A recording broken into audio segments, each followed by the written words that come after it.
성도 여러분 안녕하세요. 우리 주 예수님의 은혜가 함께 하시기를 빕니다. 오늘도 마음과 뜻과 정성을 다하여 하나님 앞에 예배를 드리십니다. 먼저 사도신경으로 우리의 신앙을 고백하겠습니다. 나는 전능하신 아버지 하나님 천지의 창조주를 믿습니다.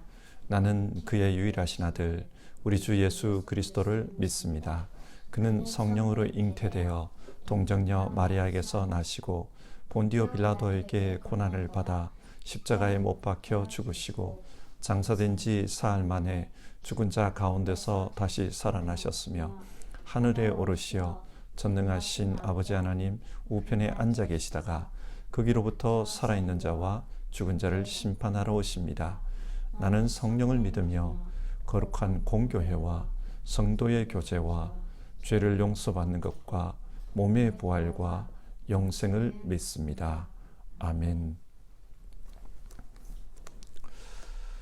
오늘 읽으실 하나님의 말씀은 사사기 17장부터 19장까지의 말씀입니다. 이 말씀 중에 사사기 18장 27절부터 31절의 말씀을 읽겠습니다. 27절입니다. 단지파 자손은 미가가 만든 신상과 함께 그에게 딸린 제사장을 데리고 한가하고 평화롭게 사는 라이스 백성에게 가서 그들을 칼로 쳐서 죽이고 그들의 성을 불살라 버렸다. 그런데도 라이스를 구하여 주는 자가 아무도 없었던 것은 그 성읍이 베드르홉 부근의 골짜기에 있어서 시돈에서 멀리 떨어져 있고 또 어느 누구와도 접촉이 없었기 때문이다. 단지파 자손은 허물어진 성을 다시 쌓고 그곳에서 살았다. 그들은 이스라엘에게서 태어난 그들의 조상 단의 이름을 따라 그 성을 단이라고 불렀다. 그 성의 본래 이름은 라이스이다. 단지파 자손은 자기들이 섬길 신상을 세웠다. 그리고 모세의 손자이며 게르손의 아들인 요나단과 그의 자손이 단지파의 제사장이 되어 그 땅 사람들이 포로로 잡혀갈 때까지 그 일을 맡았다. 그들은 하나님의 집이 실로에 있는 동안 내내 미가가 만든 우상을 그대로 두고 섬겼다. 아멘. 성경에 나오는 이스라엘 사회는 정치와 종교가 하나로 결합된 정교 일치 사회였습니다. 그래서 이스라엘을 이끄는 두 지도자는 정치적 지도자와 영적 지도자 이렇게 두 그룹으로 나누어집니다. 성경의 역사를 보면 늘 두 부류의 지도자가 나옵니다. 예를 들어 여호수아 시대, 여호수아는 정치적 지도자입니다. 그리고 대제사장 엘르아살은 영적 지도자입니다. 다윗 시대, 정치적 지도자는 다윗이고 영적 지도자는 대제사장과 선지자들이었습니다. 이스라엘 사회는 정치적 지도자와 영적 지도자, 이들이 제 역할을 감당할 때 그때 그 사회가 건강했습니다. 그러면 사사시대는 어떠했을까요? 사사기에는 12명의 사사가 나오는데 이들은 정치적 지도자입니다. 사사시대 초반에는 사사들이 자신의 역할을 잘 감당했습니다. 그래서 외적이 쳐들어올 때 이스라엘을 적으로부터 구해냅니다. 하지만 후반기로 가면 사사들이 이스라엘을 지키는 것보다 자기 개인의 부귀영화에 치중합니다. 그리고 마지막 삼손의 경우 사사가 있어도 블레셋으로부터 백성들을 지키지 못합니다. 사사가 유명무실했다는 말입니다. 정치적 지도자들이 타락한 시대였습니다. 그러면 이때 영적 지도자들은 어떠했을까요? 사사기 17장부터 21장은 당시 영적 지도자인 레위인의 이야기를 소개하고 있습니다. 영적 지도자들은 어떤 모습이었나? 오늘 말씀을 통해 같이 살펴봅시다. 먼저 17장입니다. 성경은 에브라임 산간 지방에 사는 미가라는 사람을 통해 그 시대에 영적 상태를 소개하고 있습니다. 미가가 어떤 사람인가? 2절을 보면 미가가 자기 어머니의 큰 돈을 훔쳤다고 합니다. 아들이 왜 엄마의 돈을 훔쳤을까요? 성경은 이 사실을 통해 미가는 물질을 위해서라면 부모 자식의 관계도 고려치 않는 그런 사람이었다는 것을 말하고 있습니다. 돈이 우상이 되었던 그런 시대였던 겁니다. 한편 미가의 어머니는 돈을 훔쳐간 범인을 잡지 못하자 그 범인을 저주해버립니다. 이스라엘 사람들은 말의 힘을 믿었습니다. 말한 대로 그대로 된다고 생각했습니다. 그래서 미가는 어머니의 저주가 자기에게 미칠까봐 그것이 걱정이 돼서 어머니에게 자수를 합니다. 내가 어머니의 돈을 훔쳤습니다. 그러자 그 어머니도 자기가 말한 그 저주가 자기 아들에게 미칠까봐 염려가 되었습니다. 그래서 큰 헌금을 하나님께 바칩니다. 미가는 그 헌금을 어떻게 사용합니까? 은으로 신상을 만들었습니다. 왜 신상을 만듭니까? 당시 사람들은 신상을 만드는 것이 하나님을 섬기는 것이라고 생각했습니다. 성경에 따르면 이런 행동은 분명히 우상 숭배인데, 그런데 그것을 하나님을 위한 헌신이라고 그렇게 생각했던 겁니다. 그 시대는 성경을 전혀 모르던 시대였습니다. 뿐만 아니라 미가는 에봇과 드라빔도 만들고 자기 아들 가운데 하나를 제사장으로 세웠다고 합니다. 성경에 따르면 제사장은 아론의 후손만 될 수 있습니다. 그런데 그냥 자기 마음대로 자기 아들을 제사장으로 임명한 것입니다. 그러니까 사사시대는 하나님의 말씀이 제대로 지켜지지 않고 있었습니다. 여러분, 이 시대가 왜 이렇게 되었을까요? 6절을 보면 그때에는 이스라엘에 왕이 없었으므로 사람들은 저마다 자기의 뜻에 맞는 대로 하였다. 그렇게 말씀합니다. 이스라엘의 왕은 하나님입니다. 사람들이 하나님을 믿지 않았습니다. 왜 믿지 않습니까? 성경을 몰랐습니다. 그러다 보니까 다 자기 자신이 기준이었습니다. 기독교 신앙은 삶의 기준을 하나님의 말씀에 맞추는 것입니다. 그래서 성경을 통해 하나님을 믿고 그 하나님의 말씀대로 사는 것, 그것이 기독교 신앙입니다. 하지만 사사시대는 성경을 몰랐습니다. 성경을 모르니까 하나님도 몰랐고, 하나님을 모르니 하나님을 믿지도 않았습니다. 또 믿는다고 하지만 엉망으로 믿었습니다. 자, 여기서 생각해 봅시다. 사람들이 왜 성경을 몰랐을까요? 그 책임은 성경을 가르쳐야 할 제사장과 레위인들에게 있었습니다. 그들이 제 역할을 하지 못했기 때문에 사람들이 성경을 모르는 그런 일이 발생한 것입니다. 그래서 성경은 그 당시 타락한 제사장과 레위인의 모습을 세세하게 소개해주고 있습니다. 미가의 집에 한 레위인이 찾아왔습니다. 그는 원래 베들레헴에 거주했던 사람입니다. 그런데 베들레헴을 떠나 왜 에브라임 산지에 있는 그 미가의 집에 오게 되었을까요? 이 이야기의 전후 상황을 살펴보면 베들레헴에서는 먹고 사는 문제가 해결되지 않았습니다.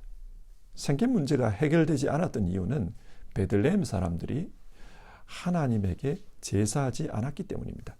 레위인은 사람들이 제사 드리는 그 제물에서 자기의 분깃을 얻었는데 제사하지 않으면 분깃을 얻을 수가 없습니다. 그래서 생계 문제가 해결되지 않는 거예요. 그럼 왜 제사하지 않았을까요? 하나님을 믿지 않았기 때문입니다. 사사시대는 그런 시대였습니다. 그리고 이 사람은 먹고 살기 위해 하나님께서 맡기신 그 사역지를 버리고 먹고 살 수 있는 곳으로 떠나버렸습니다. 그런 시대였어요.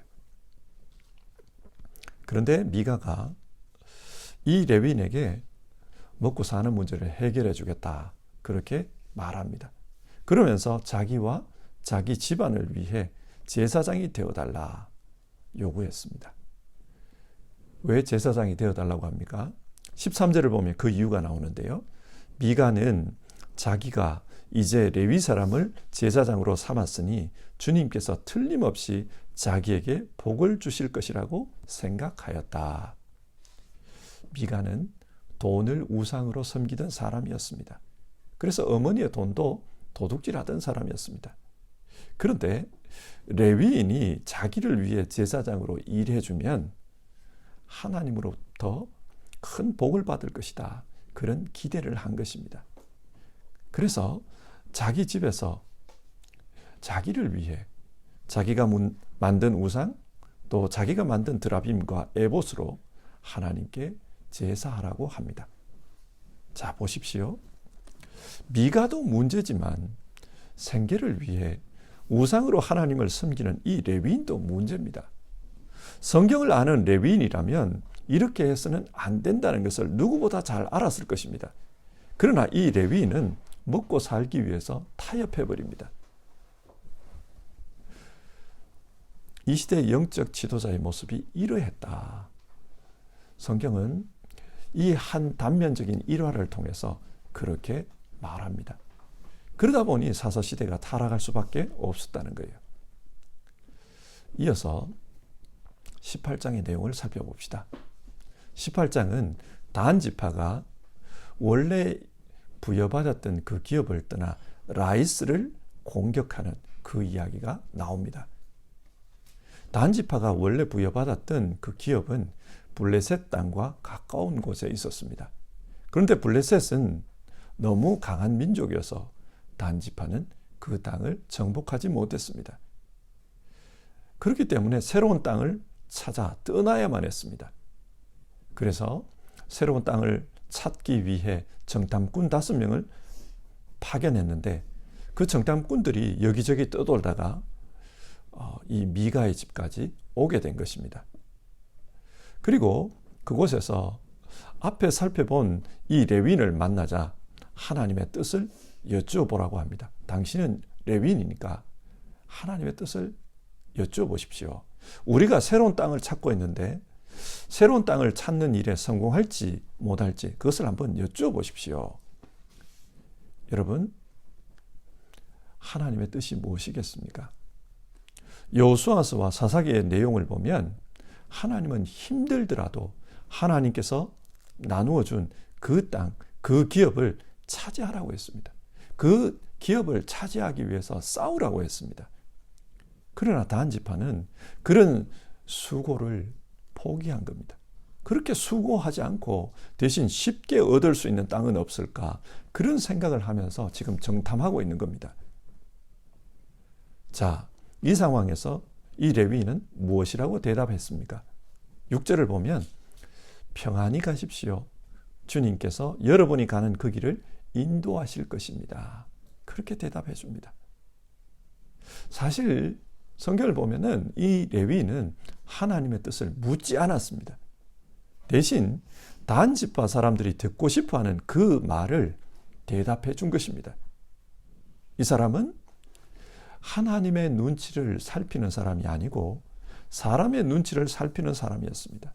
그렇기 때문에 타락한 레위인입니다.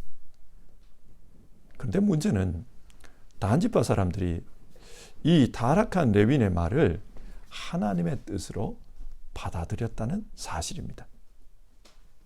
정탐꾼들이 이곳저곳 헤매다가 라이스라는 곳에 가보았습니다.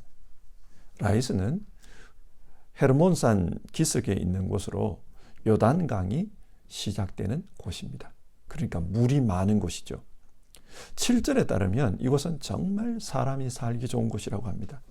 그래서 이 사람들은 평화롭게 한가롭게 살았다고 합니다. 한국식으로 말하면 법 없이도 살았다는 말입니다. 정탐꾼들은 자신들이 본 이 라이스 땅을 돌아가서 단 지파 사람들에게 보고합니다. 그러자 단 지파 사람들이 어떤 결정을 내립니까? 18장 9절을 보시면 우리가 이렇게 가만히 있을 때가 아닙니다. 망설이지 말고 빨리 쳐들어가서 그 땅을 차지합시다. 공격하자고 합니다. 그리고 10절 하나님이 그 땅을 우리의 손에 넘겨주셨습니다. 하나님께서 주신 땅이라는 겁니다. 왜 이렇게 생각합니까? 조금 전에 이들은 레위인에게 하나님의 뜻을 물어보라고 했습니다. 그리고 레위인은 하나님께서 당신들을 인도해 주실 거라고 했습니다. 그리고 그 인도에 따라서 간 곳이 라이스라는 곳이에요. 그리고 그 땅이 너무 좋습니다. 그래서 그 땅으로 가자고 하는 겁니다. 여러분, 평화롭게 살고 있는 사람들을 칼로 정복하는 것, 그것이 과연 하나님의 뜻일까요? 아닙니다. 하나님께서 가나안 땅을 정복하라고 한 이유는 가나안 사람들이 너무 타락했기 때문입니다. 그래서 그 땅을 빼앗아 이스라엘 백성에게 준 것입니다. 그런데 선하고 평화롭게 살아가는 사람들의 땅을 칼로 친다? 하나님이 원치 않는 것입니다. 하지만 잘못된 이 레위인의 말 한마디에 근거해서 단 지파는 그 라이스를 치자고 결정했습니다. 영적으로 타락한 이 종교인의 말이 세상에 전쟁을 불러일으킨 것입니다. 지금도 보십시오. 정치 지도자들에게 아부하는 그런 종교인들이 얼마나 많습니까? 자기의 인기, 자기의 안위, 자기의 유익 때문에 정치에 관여하는 타락한 종교인들이 있습니다. 그런 종교인들은 정치 참여를 통해 이 세상을 어지럽힙니다. 교회가 욕먹도록 만들어버립니다. 우리는 영적으로 분별할 수 있어야 합니다. 누가 하나님의 뜻을 쫓고 있고 누가 자기 마음대로 하나님의 뜻이라고 말하고 있는지 그것을 분별할 수 있어야 합니다. 단지파는 이 레위인의 말에 근거해서 라이스를 치러 갑니다. 그러면서 중간에 미가의 집에 들러서 미가의 집에 있는 신상과 드라빔, 에봇을 탈취해 갑니다. 그리고 자기들에게 복을 빌어줬던 좋은 말을 해줬던 그 레위인도 데려가려고 합니다. 단지파 사람들이 생각하기에는 정말 살기 좋은 땅을 점지해 준 신령한 제사장이라고 생각했기 때문에 그를 데려가려고 하는 겁니다. 처음에 이 레위는 단지파 사람들이 그 집에 있는 신상을 탈취하자 분노합니다. 왜 이런 일을 하느냐? 하지만 당신도 같이 가자. 그런 말을 하자 곧장 태도가 바뀌어버립니다. 19절을 보면요. 단지파 사람들이 말하기를 당신이 한 가정의 제사장으로 있는 것이 좋으냐? 아니면 한 지파장의 제사장이 되어서 사는 것이 더 좋으냐? 어느 것이 더 좋으냐? 이런 말을 합니다.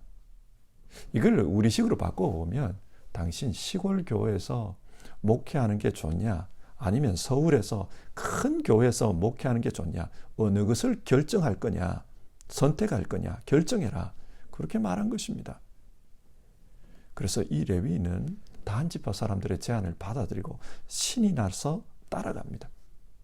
성경은 이것을 통해 그 시대에 타락한 종교인들은 하나님이 주신 사명감도 또 의리도 없는 사람이다. 그것을 말합니다.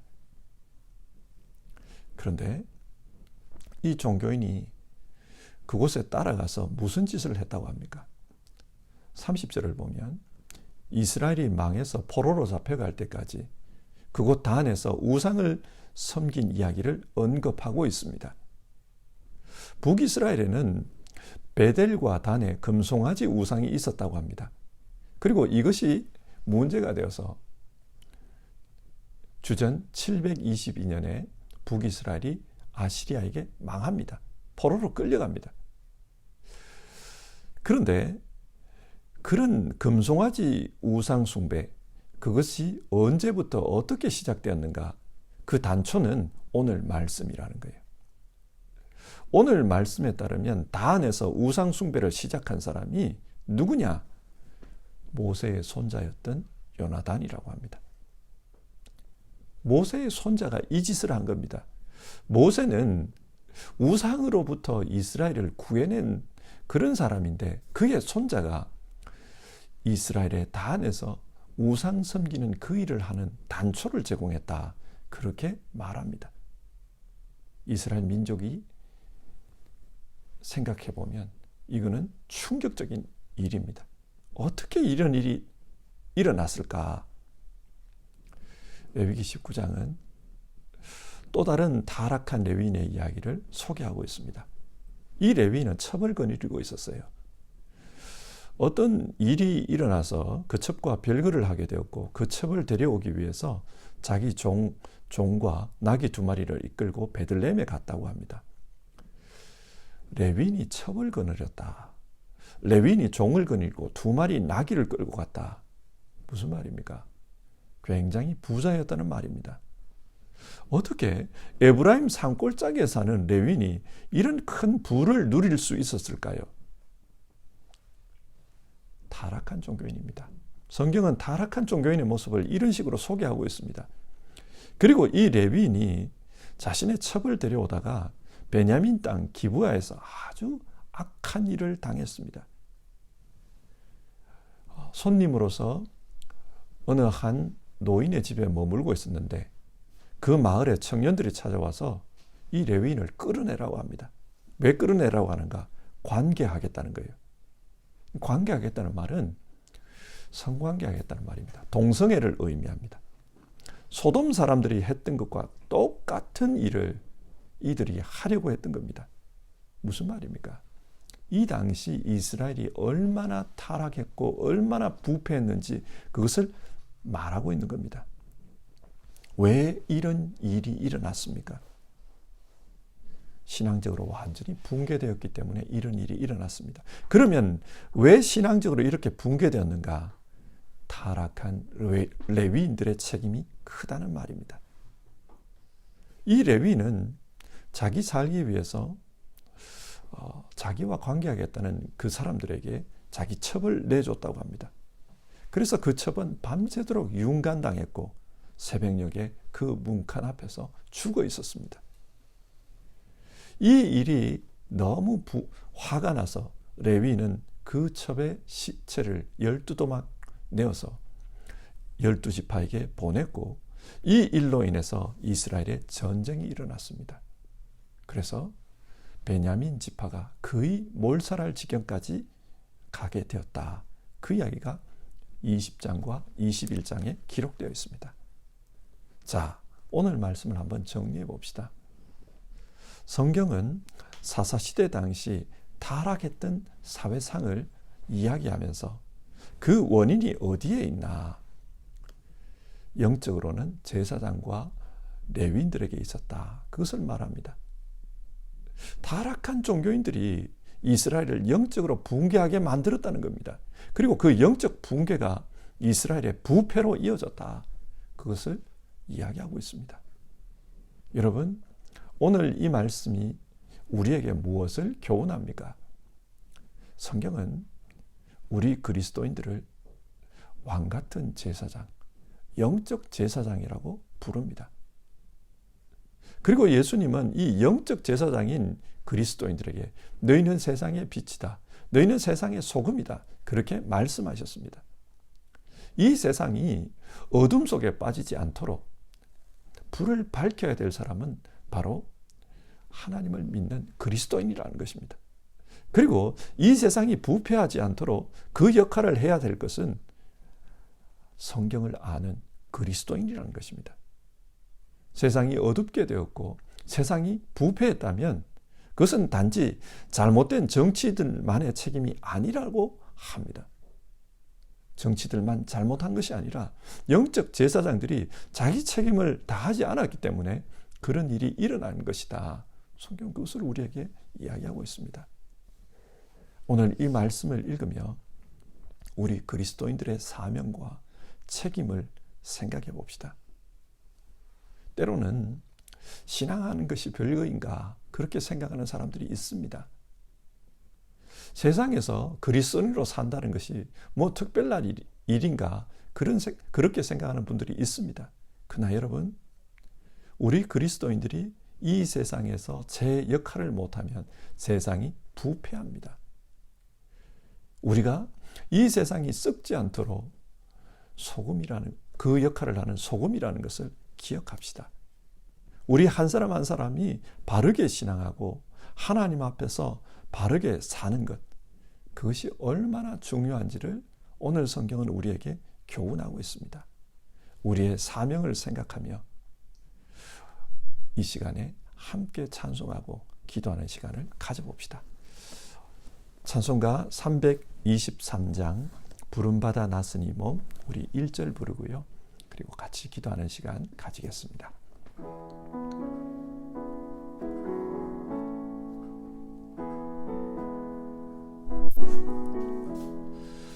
부름받아 나서니 몸 어디든지 가오리다.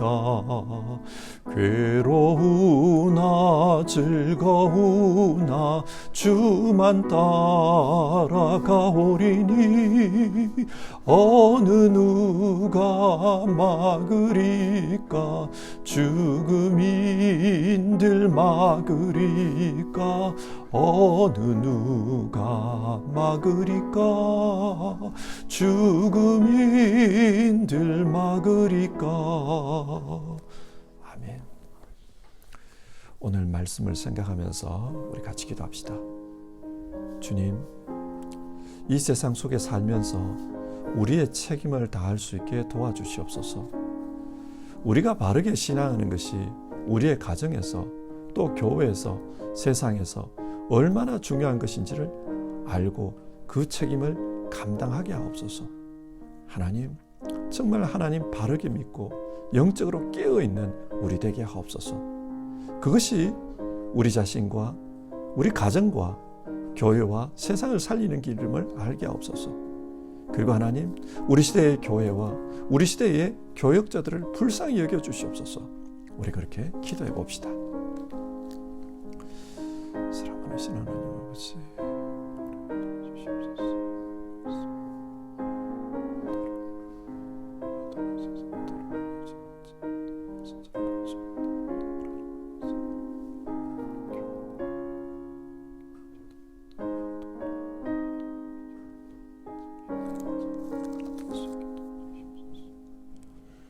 하나님, 오늘 말씀을 통해서 하나님을 믿는 사람들이 얼마나 중요한지를 생각해 보게 됩니다. 당시의 레위인들이, 제사장들이 자기 역할을 못하니까, 그 사람들이 타락해 있으니까 그 시대가 부패했습니다. 오늘날 예수 그리스도를 믿는 그리스도인들이 영적으로 잠들어 있고 부패하고 타락하면 교회도 그리고 사회도 타락한다는 것을 우리가 알게 됩니다. 하나님, 우리의 역할을 알고 정말 영적으로 깨어있게 하옵소서. 정말로 하나님의 말씀을 잘 알고 그 말씀대로 사는 일에 열심을 내는 우리 되게 하여 주시옵소서. 세상적으로 보면 신앙생활을 열심히 하는 것이 무슨 대단한 일인가 그렇게 생각할 수 있지만, 그러나 이 신앙이 세상을 살리는 길이라는 것을 성경은 우리에게 말합니다. 세상에 비치고 세상의 소금이기 때문입니다. 우리가 이 책임을 알고 우리의 사명, 하나님을 바르게 믿는 이 일을 잘 감당하게 하옵소서. 우리 자신도, 우리의 가정도, 교회도 세상도 바른 신앙으로 정말로 밝히고 또 부패하지 않고 타락하지 않게 지키는 그 역할을 우리 모두 잘 감당하게 도와주시옵소서. 그리고 하나님, 우리 시대의 교회와 또 우리 시대의 많은 목사들과 교역자들을 주님 기억해 주시옵소서. 하나님 앞에서 깨어있는 자들 되게 하시고 정말로 거룩의 길을 걸어갈 수 있게 도와주시옵소서. 우리 주님 예수님의 이름으로 기도드립니다. 아멘. 주기도문 하겠습니다. 하늘에 계신 우리 아버지, 아버지의 이름을 거룩하게 하시며 아버지의 나라가 오게 하시며 아버지의 뜻이 하늘에서와 같이 땅에서도 이루어지게 하소서. 오늘 우리에게 일용할 양식을 주시고 우리가 우리에게 잘못한 사람을 용서하여 준 것 같이 우리 죄를 용서하여 주시고 우리를 시험에 빠지지 않게 하시고 악에서 구하소서. 나라와 권능과 영광이 영원히 아버지의 것입니다. 아멘.